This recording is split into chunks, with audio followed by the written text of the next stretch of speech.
Hello everyone, nice to see you. I'm really grateful and honored for this opportunity. Thank you, Charity, for inviting me to be here. So today we're going to be talking about unfinished success, or there's no such thing as an overnight success. And whenever I share on this topic or speak about it, I like to share a personal experience of mine that I endured a few years back, over 10 years back now. So it starts with the question, how many of you have actually been to India? Can I get a show of hands? Oh, fantastic. How many of you would like to go to India? Oh, brilliant. Okay. So every year I take a retreat to India, shameless plug.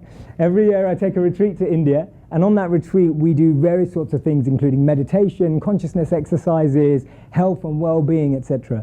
And so therefore I give people a lot of tips on what to look out for when you go to India. I do a lot of top 10 caution lists and warning lists, etc. So one of my top pieces of advice for anyone who goes to India is that remember, and I mean remember, something will always, and I mean always, break down.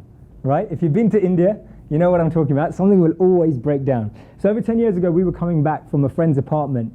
And when we were coming back, we came back to his apartment building, and guess what was broken? Any ideas? Air conditioning. Air conditioning? Good guess, not the air conditioning. Elevator, right? It was the lift, it was the elevator. So my friend lived in a 30-floor building, and he conveniently lived on the 27th floor, right? So being young athletic men or so, we thought, you know what, we're going to run through this. We'll feel really fit and energetic. It'll be a great workout. You know, so we started running. We got to the first floor. We got to the second floor. Got to the third floor. And about by the fifth floor, we were out of breath already. And we kind of gave up. And we said to ourselves, you know, it doesn't matter where you are, but it matters who you're with. You know, when things go wrong, you become more philosophical. You start to get all deep when things aren't working out. So we decided to say to ourselves, have you ever had that though? Have you had that in reality where you say to yourself, it doesn't matter where you are, it matters who you're with. It's all about the company. So we said to us, we'd all say jokes, funny stories, we'd tell each other memories that would help us pass the time to make this journey more endurable. So we got to the 10th floor, it was working, time flew by. We got to the 15th floor, we got to the 20th floor, we were now at the 23rd floor, 4 floors away from our destination. And we noticed that one of our friends hadn't yet told a joke or a funny story or a funny memory. And you know, we all have that one friend who's just not very funny, right? Everyone has that one friend. And you're thinking about that person right now, and if you're not laughing, that friend's you, right? And someone's thinking about you right now. Someone's going, yeah, that person who sits on that side of the desk, right? We all have that one friend who's not very funny. So this was that one friend of ours that's not very funny. And we looked at him and we said, look, come on, it's your turn. Tell a joke, tell a story. We've all done it. It's your turn. We're 4 floors away. He said, no, I've got nothing to say. You know, I've got nothing to say. And we said, look, we're 4 floors away. Just say something. Come on, it's your turn. He said, no, I'm not very funny. We said, look, we know you're not funny, but come on, we're 4 floors away. Anything you say will make us laugh. He said, you know what? I left the keys to the room downstairs. And he wasn't joking. Right? He wasn't joking. He was deadly serious. Now, I believe in non-violence, but I have to be honest and say that day I wanted to grab him and chuck him down the stairs because he'd actually forgotten it. We were at the 23rd floor. So why did I tell that story? That story many years on, when I went on to live as a monk, for 3 years I lived as a monk, and I was reflecting on certain instances that happened to me a long time before. When that happened, I wasn't a monk. And when I reflected on that, it left a deep impression on my mind.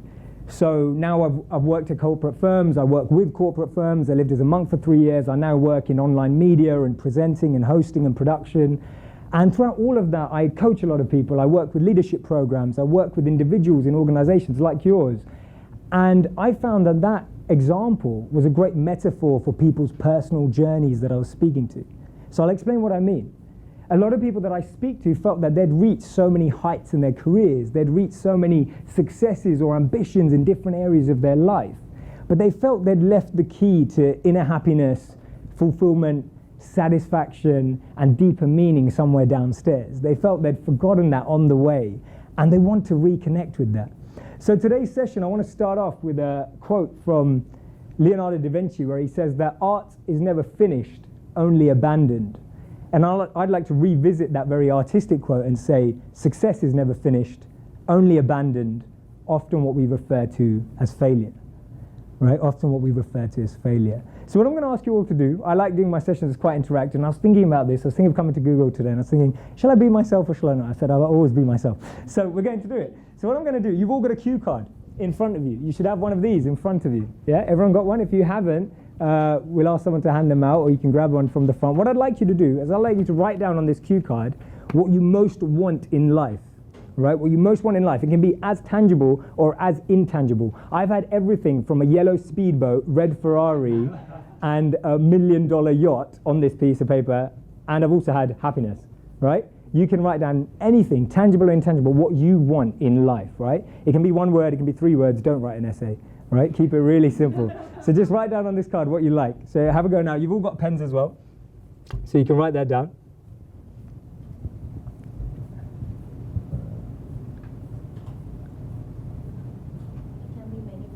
It can be many words, as long as it's not filling up the whole card. Only write on one side.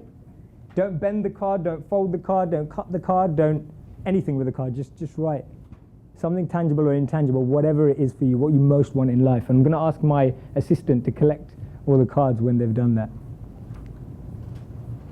Everyone found something? Easy exercise, hard exercise? How many people found that really easy? You knew straight away.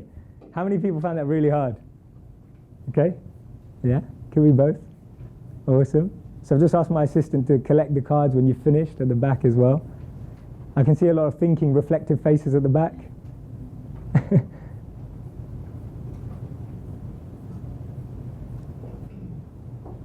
Awesome. Does anyone want to share what they wrote on their card? Does anyone want to share? You don't have to. While we're collecting them. Yes?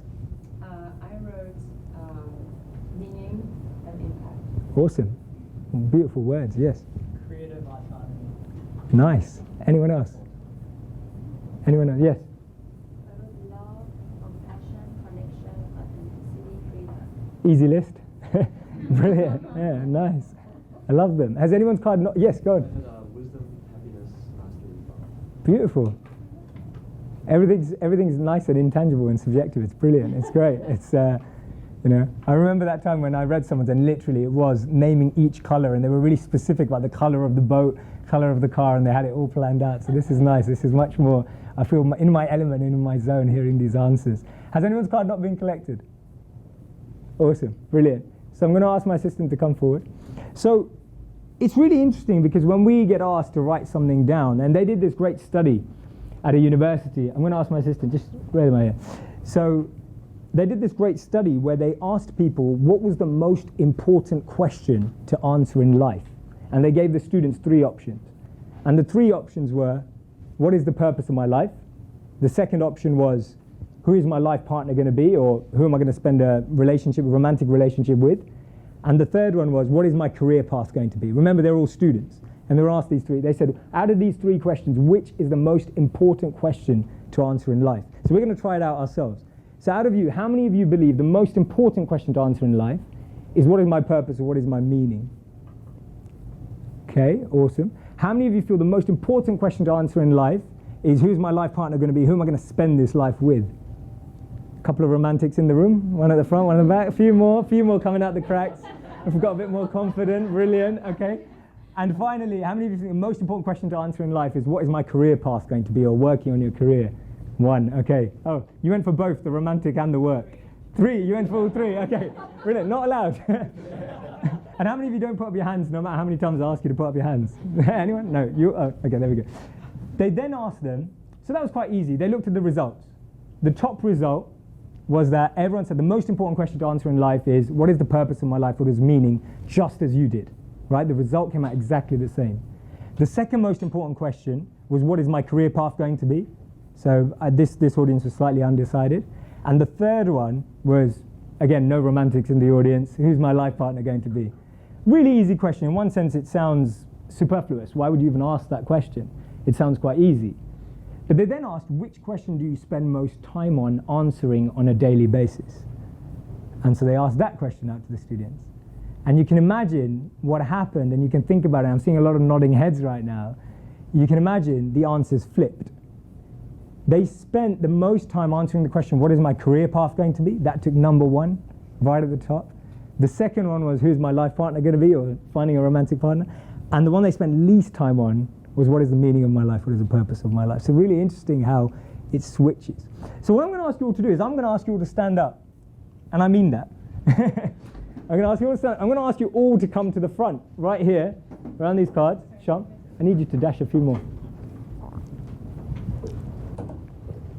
I want you to make a nice circle around this, a nice Google O around these cards. Okay, awesome. Yes? Okay, this is good. I don't need to be in the circle. It's not a circle around me. Brilliant. Let's get everyone in. Yeah. Add a few. Oh, sorry. Okay, brilliant. Yeah, let's get everyone in. Give everyone a fair chance. Let's get you in close. Okay, so what I'm going to do is I'm going to give you 5 seconds to find your card. Right? This is when you realize. This is where. This is when you realize who's competitive in the office, right? So some of you are already getting scared who you're standing next to. But this is the moment of truth where you realize it. So I'm going to start. I'm going to do a 3, 2, 1 countdown. I'm then going to count to 5, right? So 3, 2, 1, go. 1, 2, 3, 4, 5. Stop. Okay, how many of you have found your card? Leave if you found your card. Round of applause. Awesome. How many of you didn't find your card? Take a seat if you haven't found your card.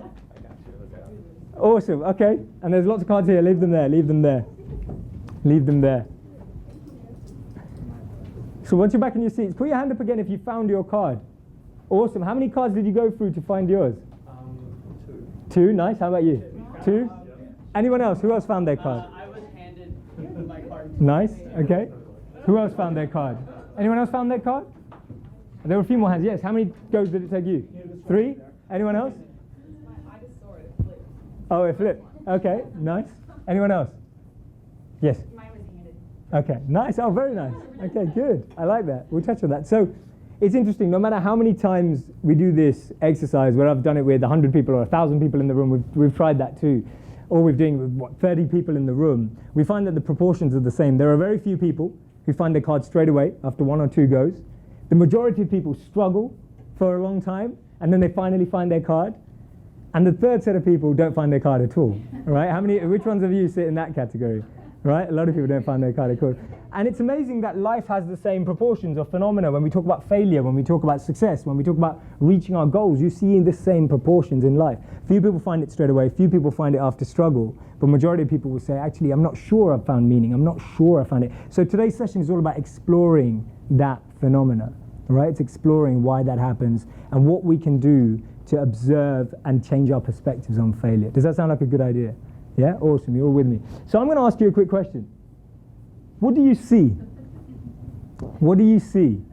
I'm really interested in the answer that people give in New York because I asked this question in London, so I'm really interested. Obviously, I'm from London, so I'm really interested to see what everyone says. What do you see? Hollywood royalty. Hollywood royalty. Okay, what else do we see? Beautiful people. Okay, anything else? Soulmate. Success, soulmates, happiness. 2 happy people. Beautiful. Okay, great. Powerful couple. What do you see?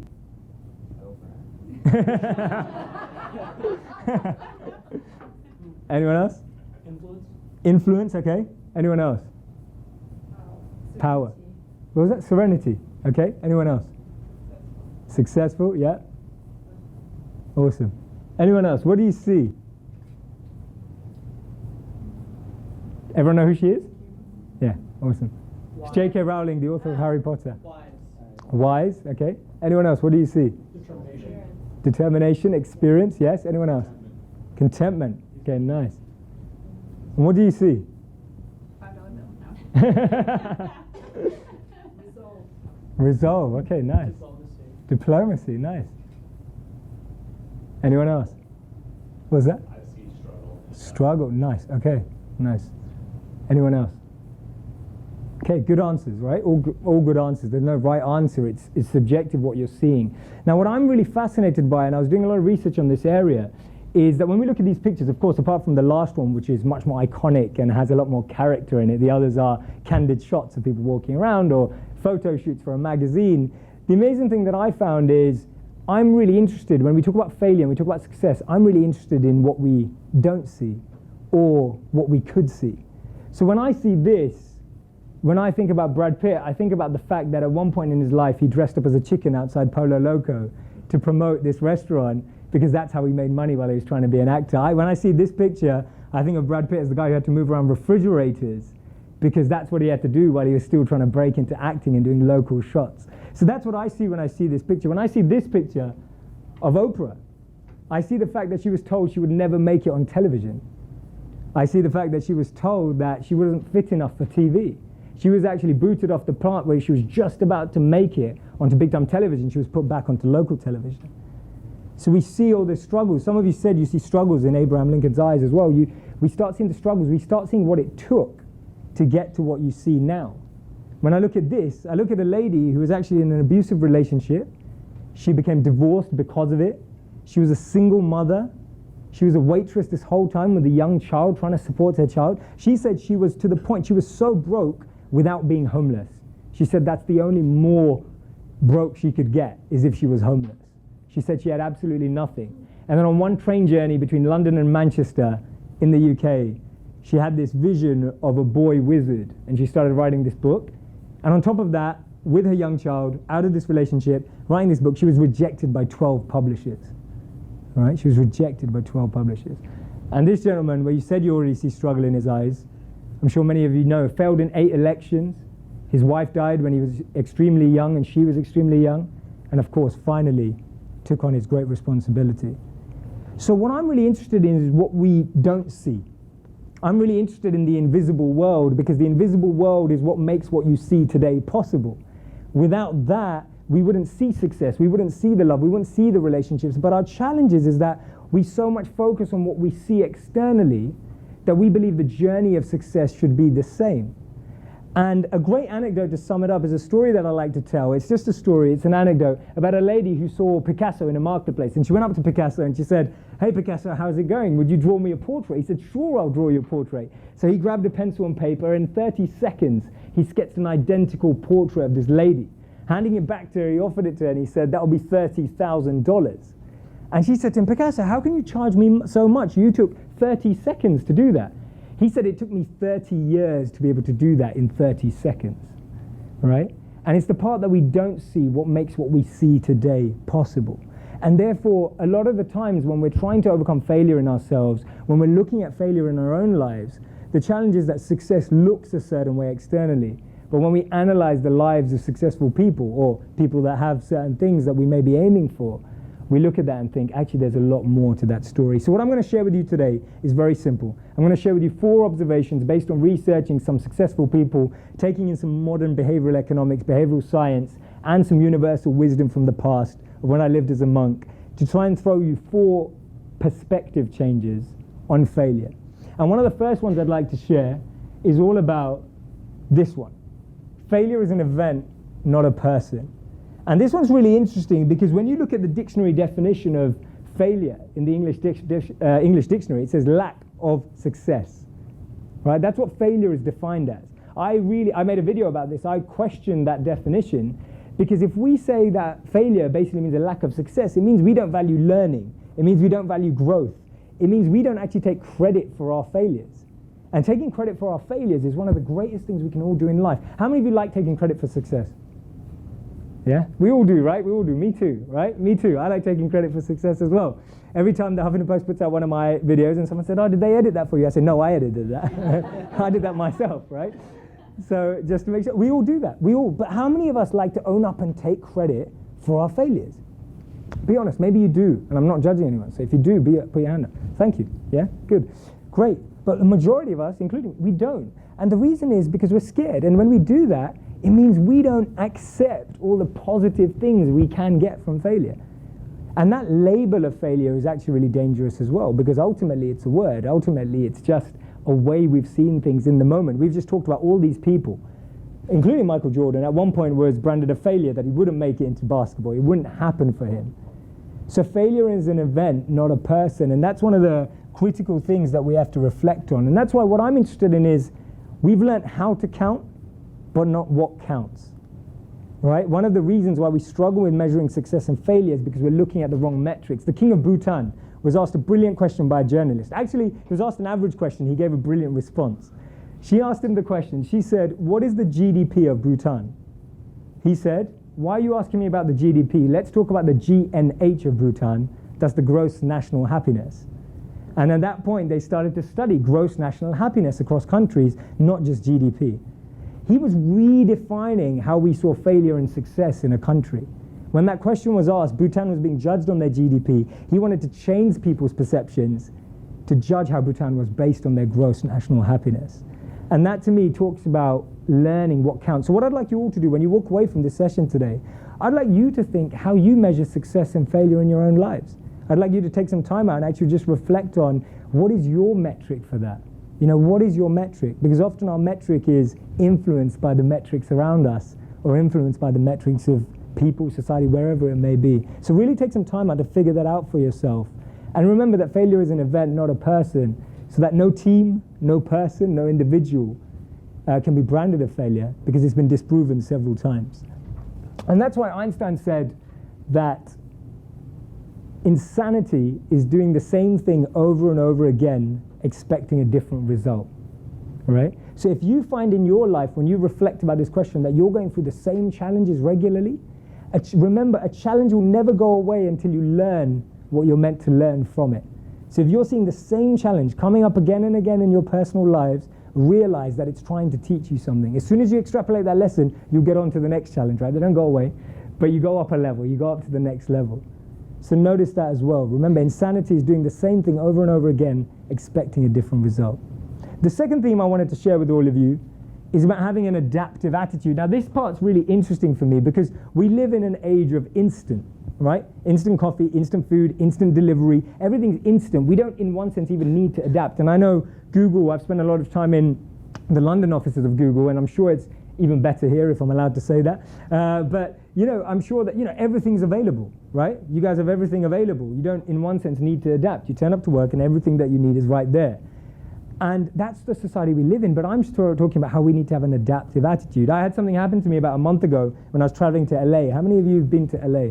How many of you like LA? Okay, popular over here, yeah. So I love LA, right? I love LA. So I was going to LA, and I love social media as well, so I got my phone out and I sent a tweet. And I said, I can't wait to go to LA. And I said, I really, really hope I can get tickets to the LA Lakers game tonight because I'm a big basketball fan. How many of you are basketball fans? Awesome. And no one here supports the Lakers, right? Oh, okay, awesome. Good. Oh, nice, okay. And I said, I really hope I can get a reservation at my favorite pizza place because I have a favorite pizza place in LA. Anyone like pizza? Yeah, easy. And so I tagged in my favorite pizza place. I sent the tweet, thought nothing of it. I got on the plane. I usually just go to sleep. That's my usual travel routine. Went to sleep, got off at the other side. I grabbed my bags, got outside, ordered an Uber, of course, jumped in, got off at the other end, was greeted at the hotel by the concierge, went to see the receptionist, and they said to me, here you go, Mr. Shetty. Here's the keys to your room. You know, here's the card.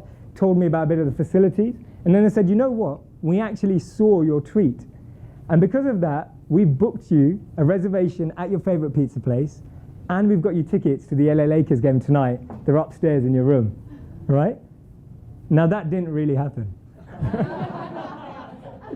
But imagine if it did, right? Imagine if it did. I've had similar things happen to me. These are all hints and tips I'm throwing out to the LA Lakers and my favorite pizza place. But imagine if it did. Now, how many of you, be honest, how many of you were with me when I was saying that? How many of you believe me that it was true? Yeah? Why did you believe me? Because it's possible. Because today it's possible, right? It's not about who I am. I'm not famous. You believe me because it's possible. You believe me because today brands have to know what's happening in a customer's life. Today, brands have to be aware of what people are talking about on social media. You believe me because it's possible. But actually, our experience of life is very different. You can do that for things, but you can't do that for experiences. How many of you have had an instant, powerful experience? It's rare. You can have instant coffee, you can have instant food, but to have an instant, powerful experience, on-demand experience, it's not very easy. It takes a lot more work. And that's why adaptive attitude for our personal lives, even if our technological lives are instant, we can't apply that same thinking, and often that challenges us when we're overcoming failures, that we expect things to happen quicker because everything else in our life happens quicker. So the adaptive attitude, a great story is about a gentleman who actually worked at Yahoo. I don't know if I'm allowed to say that. Worked at Yahoo for 12 years. I think he graduated from Stanford. He had a great lineup of a great CV, had a great career trajectory ahead of him, but he really wanted to go work at Facebook and Twitter, right? So he applied to Facebook, and he got quite far, but then he got rejected, so he sent a tweet. And the tweet said, really nice people, didn't make it in. I hope my journey will go better. I hope this can work out. He then applied to Twitter, got quite far, finally got rejected, and sent a tweet saying, I'm glad I got rejected. It was a bit of a long commute, right? He was seeing the positive side of things of getting rejected. A few years on, him and his friend from Yahoo, they went away and they started working on apps. They thought, let's start a startup, let's start working in that space, use of all of our thing. We've been rejected from this world. Let's try go out there and do something together. They went out there in 4 years, they sold their app to Facebook for $19 billion, right? And that app is WhatsApp. Now, I'm not sure if WhatsApp's so popular over here, but in the UK and over in India when I'm traveling over there, everyone's using WhatsApp, right?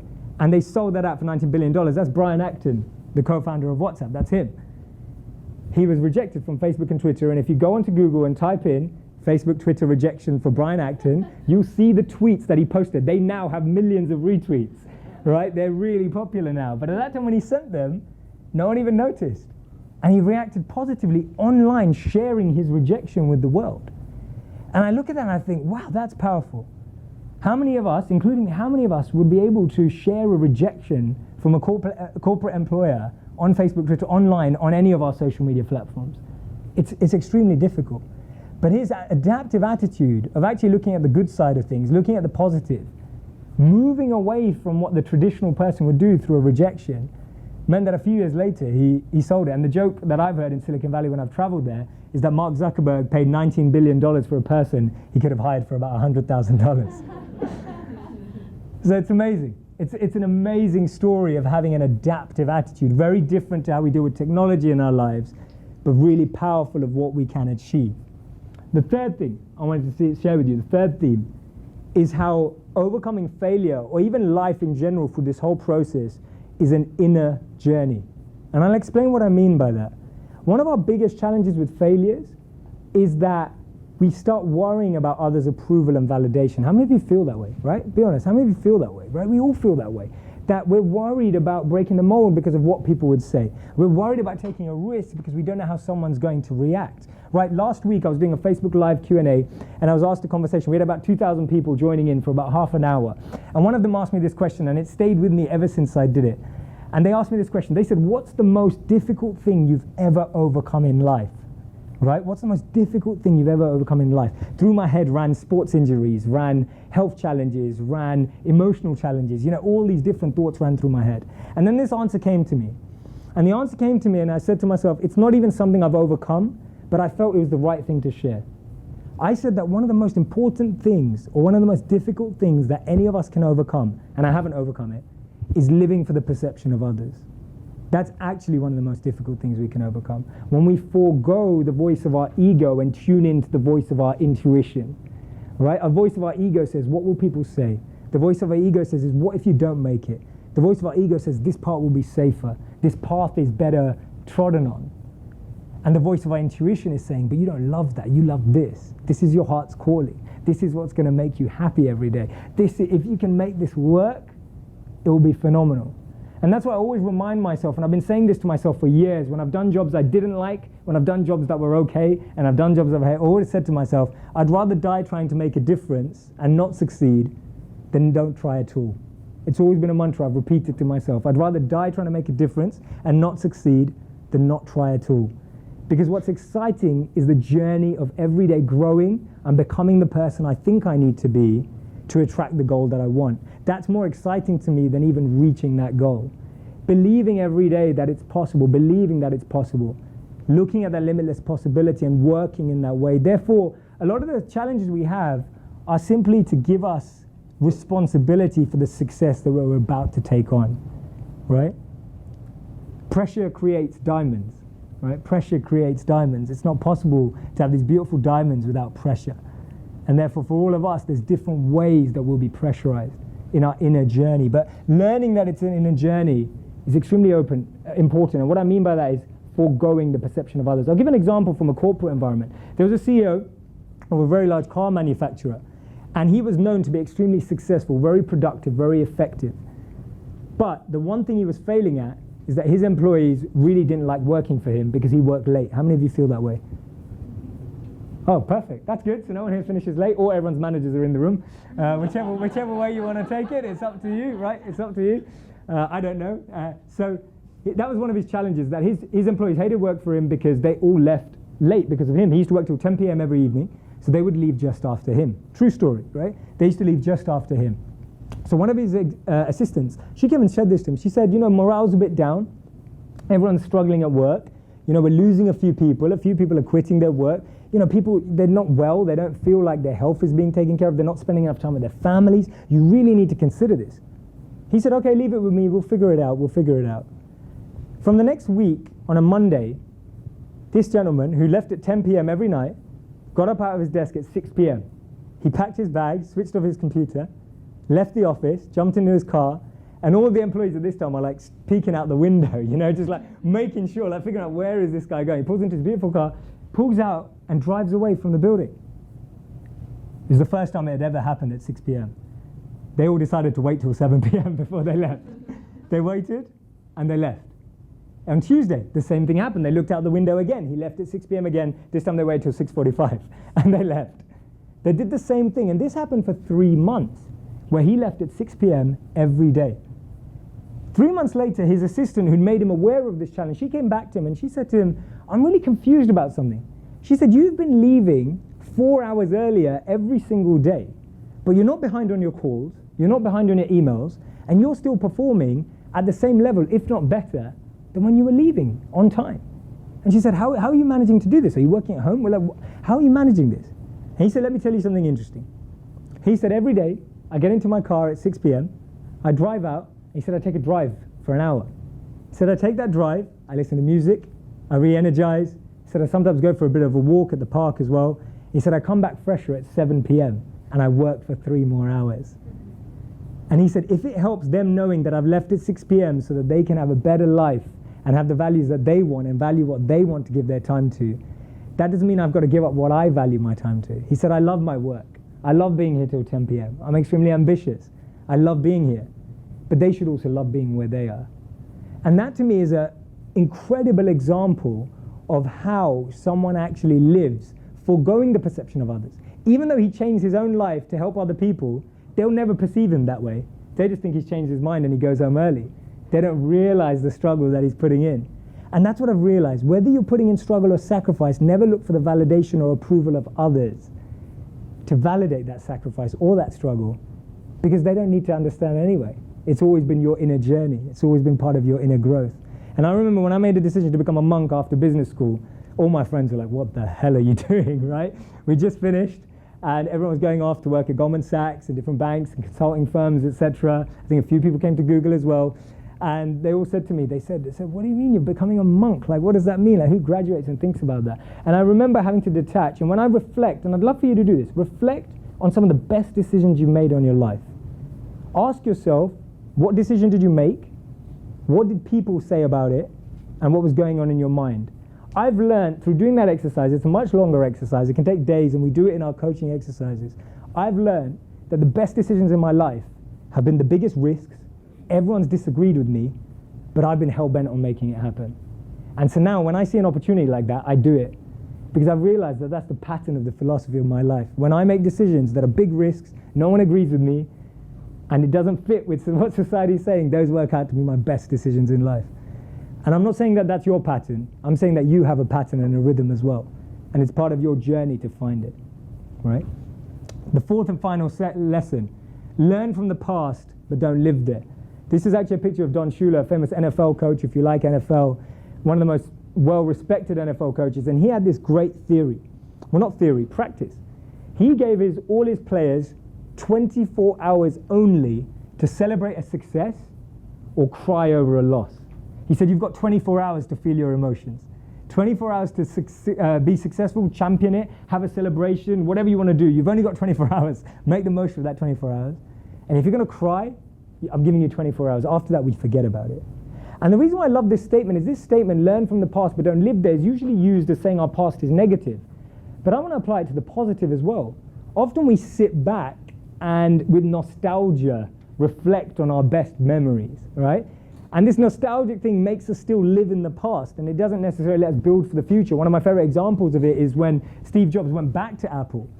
he went in there, and the first thing he did is that he crushed the museum that they'd built of all the history Apple had, because he said he didn't want to be working for a company that was built on just all of this past recognition and success. He wanted to be building a company of the future. He got rid of this big museum they had in the entrance of Apple when he went back after losing his job the first time. And so this is what I'm talking about. Let's not live in the past, right? Let's learn from the past, but not live there. And they did some great studies with the armies. They did it with the US Army, and they did this with the Israel Defense Forces. And I'm sure you do this at work. So they did after-action reviews. But I'd love for you to do this in your own life. So they found that when they had two groups of soldiers, one group of soldiers reflected on only the failures of all of their actions, and the other group reflected on the failures and their successes. They found, after doing this for a certain amount of time, they found that the soldiers that focused on both the failures and successes not only performed better in future tasks, they were better mentally situated to actually inspire and empower their colleagues as well. So when you're reflecting, don't just learn from the past by learning from the failures, learn from the successes as well. Build them into that, because we start developing a story and a pattern for life. And one of the things I'd like to finish on now is this principle. Terry Pratchett, a famous author, whether you've read his stuff or not, a famous author, he said that people feel that stories are defined by people, but actually it's the other way around. People are defined by stories. When you're listening to me today, I've shared so many stories with you because we define ourselves by the stories we tell ourselves on a daily basis.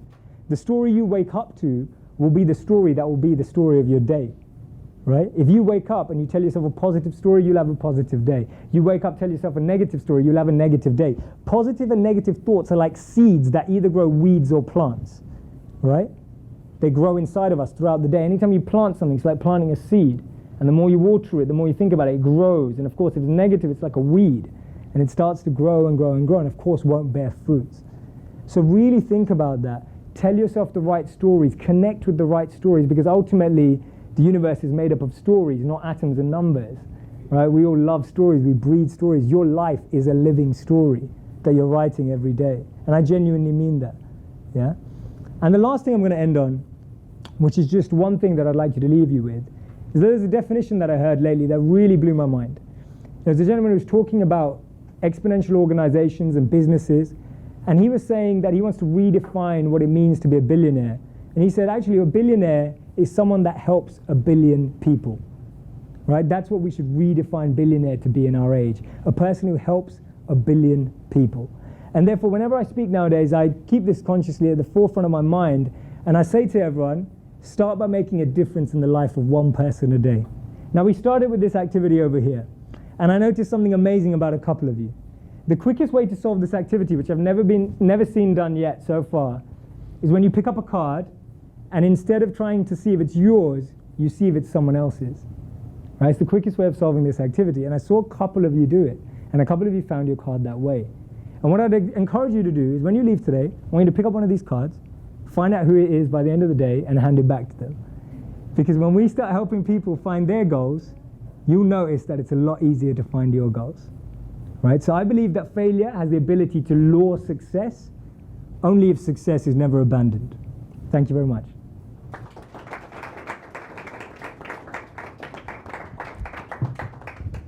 Take some questions? Yeah. Yes, yeah. Guys, so yeah, I'm open to answer any questions, anything I said today, anything if you've heard me before, if you've seen any of the videos, whatever it is, I'd love to answer your questions. Yes?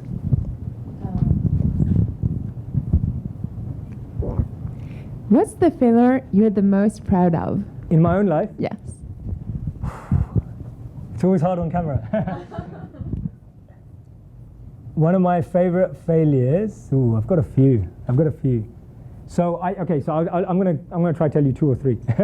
One of them is when I believed I was superhuman and I could do absolutely anything. So I meditate a lot. I meditate for 2 hours a day, and when I was living as a monk, I used to sleep for 4 hours a day, and I could do that without any worry at all. 3 years later, I took a bit of a hit on my health because I was pushing myself so much, and recognizing that I wasn't superhuman, that I couldn't live beyond this body completely in a way that I had imagined, was a failure that I'm proud of, because it really made me realize and embrace my own insignificance. And that's actually been a really liberating thing.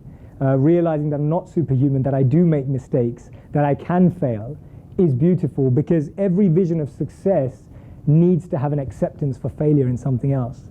Our biggest challenge is when we believe we can balance everything. And there's no one in this world who can balance everything. You analyze the most successful people in the world, they've failed at something. I don't just mean on their journey. I mean, like, if you looked at the cross-section of what they do right now, the former CEO, Brian Dyson, CEO of Coca-Cola, Brian Dyson, he gave this analogy of life is like juggling 5 balls. And he said the first ball is spirit, your spiritual connection, your inner journey. The second ball is family. One is friends. One is health. And one is your career. So 5 balls. Does anyone want to add any? No? That already sounds like a lot. Can anyone juggle in here? No, I can't. So I tried to do this example once trying to juggle and it failed. So that's another failure that I'm proud of. But he said life is like juggling these 5 balls. And he said that 4 of these balls are like glass balls. When you drop them, they'll be blemished. But one of these balls is a rubber ball. It will always bounce back. He said career, your work is like a rubber ball. If you drop it, you'll bounce back.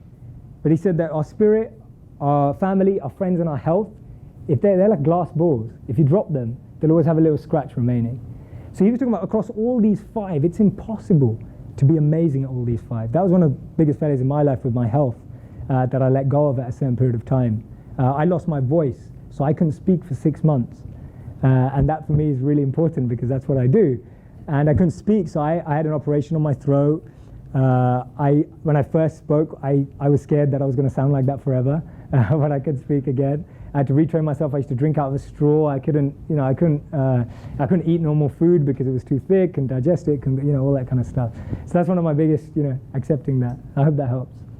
Yeah, thank you. Thanks for asking. Anyone else? Yes. How do you set goals?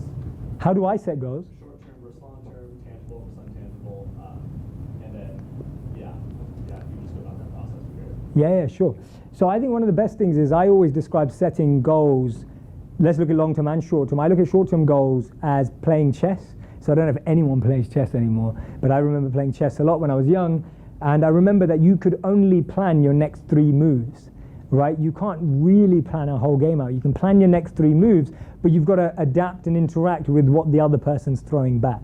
Same with cards. If you play poker, you play any sort of card game, it's the same thing. You're always working of what hands you're getting and what hands other people are getting. So with my short-term goals I always plan according to the next 3 moves. What are my next 3 things that I'm going to work on to make my long-term goal come true? These things only work. Short-term goals only work if you have a long-term why. One of my favorite books is by Simon Sinek, Start With Why. And I'm a big proponent of that principle because I think when you start with why you're doing what you're doing, you focus on your purpose and you focus on what is the meaning of my life, figuring out with that, you can have that as a long-term goal that actually doesn't have to be very clear, right? You don't have to know what that looks like. Actually, that becomes more clear as you go through life. But it's having that and then thinking, what are the next 3 things I could do that could kind of lead me to that? And you try those 3 things and they'll fail, and then you try another 3 things. The challenge is when you try and do too many things, or you put your eggs all in one basket and you think, I'm going to do this and this is the only way to get there. That's what we usually do. We go through each extremes, right? We're people, humans are people of extremes. We like to do lots of different ideas, or we like to do one idea. And actually, the most successful people, entrepreneurs, everyone, have always tried out a few things. They've had a few, 3 or 4 things that have been working at the same time, and one of them became successful.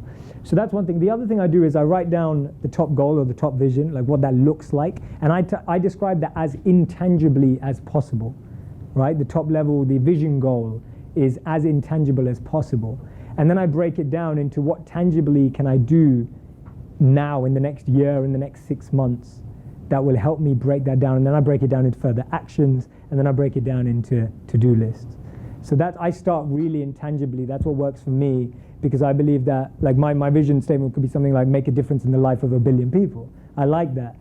But I don't know how I'm going to do that. If someone asks me, how are you exactly going to, I have no idea. But I'm going to start somewhere. And then I break it down into think, what does that starting somewhere mean today? Does that help? Yeah? Awesome. Thank you. Yes? When do you decide that you learned a lot from your failure, but it's time to pivot to something else? Yeah. What is that? Nice. Definitely. So yeah, failure doesn't mean sunk cost bias of constantly investing in something just because you're doing it. I actually wanted to share these 2 questions. I was hoping someone would ask that. I did not plant that question, guys. I actually want to share this with you because this is a great way of answering that question and this question. These are 2 questions that I've asked myself for a long time, and they've truly helped me reach where I want to be and move forward and constantly learn and grow. The first one is, what advice would you give your younger self? What this helps you do is it lets you reconnect with what you valued as a young person.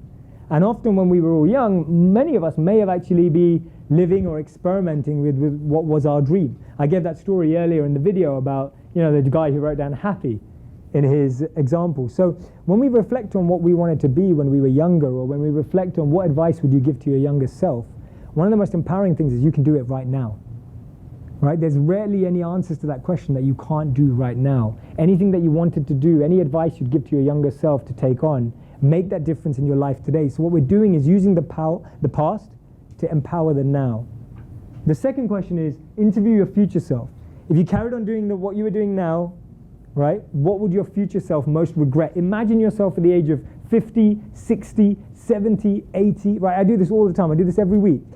And I ask myself, I interview my future self and I say, if I carried on just the way life was right now, what would be the biggest regrets of things I didn't do? And that's what helps you pivot. Because that, again, from the future empowers the now. So both these questions use the past and the future to empower now. So if you're feeling like, when is the right time to pivot? Ask this question. Because as soon as you interview your future self will say, actually, I regret that I didn't try moving to LA. Actually, I regret that I didn't try doing this. I regret that I didn't try doing that. That's telling you right now that there's a pivot required. Something that you're chasing right now is not quite right. If the answer to that second question is, actually, I'm perfectly happy, then you're perfectly happy. Then there's nothing to change. But if both those answers are different, and both those answers giving you an indication, that's going to tell you need to pivot. And that's the most powerful way of doing it, because it's not logical. It's extremely deep. It's bringing about emotions that are right there. When you reflect at things, I remember in the famous Stanford speech that Steve Jobs gives, he talks about how death is the best change agent of life. When you reflect far into the future, you can empower the now in incredible ways, rather than just trying to figure it out right now when it feels logical and technical and logistical, and you get wound up in the aesthetics of something rather than the real deep things. Does that help? Yeah? Awesome. Any other questions? Any other thoughts, comments, ideas? Yes? So you mentioned your meditation practice before. Yes. What other kind of regular empowering habits or kind of ways that the way you live can you share with us then? Sure, thank you. So not meditation, other ones. Other ones, is that, yeah? Yeah, no, they're all fine. So yeah, I meditate for 2 hours a day now, still. We did a lot more as monks, but I meditate because it helps me have... Meditation is like eating. You only notice it when you don't do it. So like if you stop eating, you'll notice that you haven't eaten that day. But we take food for granted. We just eat and you don't notice it. Meditation's like that. If you get into a practice of doing meditation for a month, the day you don't do it, you'll feel hungry, right? You'll feel like your mind will feel hungry. And I always define meditation to be like a gym for the mind, right? It's a gym for the mind. We need to keep... I remember when I was teaching, one lady used to come to my classes. She said, I go to the gym for my body, but meditation is now the gym for my mind. And so we're using our mind every day. And I'm sure everyone here is like, really getting into their mind, creatively challenging it, really trying to bring out the best ideas.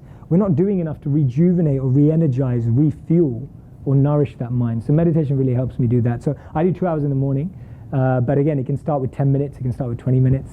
Just something daily is really impactful. See, notice all the important things that are there for our life we do daily. We brush our teeth daily, we shower daily, we eat daily.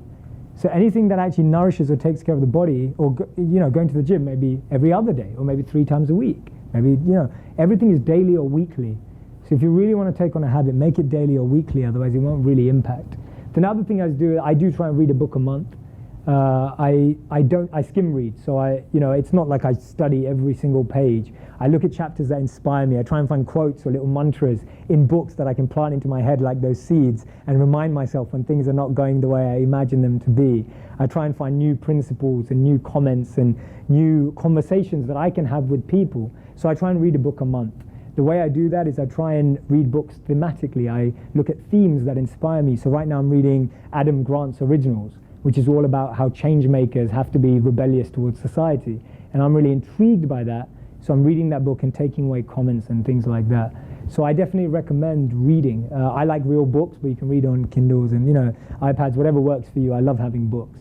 Another habit that I do is I speak regularly. So one of my series that I do on social media is called My Conversations with Monks. I still speak to monks quite a lot because I love getting an insight from someone who doesn't view the world the same way as I do. So I kind of see myself as a bridge between the two. So I lived as a monk, but I grew up in London and I love technology, etc. So I love speaking to experts in both the fields so I can constantly be fueling my mind with new challenging thoughts and conversation and dialogue, so that I can be trying to think of the similarities. So I try and have as many enlivening conversations with venture capitalists as well as monks, just because they'll tell me different things about life. They'll share with me different wisdom. So I'm always opening myself up to learning from different people. Those are my 3 key habits. And the other ones I add to that is I play football every week, because I absolutely love football. I am a massive soccer fan, So I play soccer all the time because I'm a massive soccer fan. So those are my key habits. So they're not all, some of them are, like if you see me on the football pitch or the soccer pitch, I'm not so calm. So that's where everyone gets the real me. Anyone else? Yes? You mentioned that Start With Why was one of your favorite Yeah. books. Do you have any other recommendations along the lines of like mindfulness and finding your purpose kind of stuff? Yeah, sure. So yeah, that definitely is a great book. More books on finding your purpose, and what was the other one? Like mindfulness. Yeah. So I'm sure you all know Andy Puddicombe and the Headspace app, or you may not know. So Andy Puddicombe, the Headspace app, he's written a few books. I think he's really good. He makes it really easy and applicable. It's really simple. It's not complicated. It's not mystical. It's really like going on a diet every day or trying something. He makes it really simple. So I really like his books. In terms of like finding your purpose, there's a great book called, I forget the author's name, but it's called Black Hole Focus. And it's talking about finding that focus. And I think he starts it all off from a Bruce Lee quote, where Bruce Lee said that, "I'm not scared of a man who practices 10,000 kicks once. I'm more scared of a man who's practiced one kick 10,000 times." And he talks about that whole point of how do you find that focus? How do you get away from all the other stuff that's challenging you? So those are probably some good titles. I'm trying to remember some, because I did a session last week actually where I shared my top 10 books. Actually one of my favorite books on the mindfulness mind piece, if you like really understanding psychology and behavior a bit more, is Thinking Fast and Slow by Daniel Kahneman. It's a brilliant book. He talks about the different systems in the mind and how we can overcome the tricks and the habits of the mind. That's probably one of my favorite books. But if you find me on Facebook, I've got a list of my top 10 books that help you change your life. And they're up there on Instagram as well, so whichever one. But yeah, thank you. Yes? When we meditate every day 2 hours, isn't it challenging Thanks, guys. to go Yeah. back to society and feel a bit isolated, being very sensitive? Yeah. Isn't it that challenging? So I think, I have that problem. so meditation definitely makes you more self-aware and aware of your space. But I think it also helps you develop compassion rather than judgment. And therefore, when I see challenge, I get a lot of people asking me, like, doesn't the world just worry you? People ask me that, or like, do you not get affected by seeing people argue and all the challenges in politics and terrorism, etc., all these kind of things? And I look at it and go, I really reflect on what's my circle of influence rather than my circle of concern of how can I make a change? So rather than looking at something and feeling sensitive or dissatisfied or finding any pain, I actually look at it and go, okay, how can I change that? And if I can't, I think about people who I know that can change that. And then I try and see if I can have a conversation with them. And sometimes I realize I actually can't change that. So let me focus on what I can change. And I think a lot of energy today is spent on talking about or discussing things that we can't change. But if we use that same energy and took it over and focused on what we can change, we can all make massive difference in the lives of our families, towns, cities, locally, globally. It doesn't have to be huge. So that, I don't know if that answers your question. Yeah, I find that, yeah.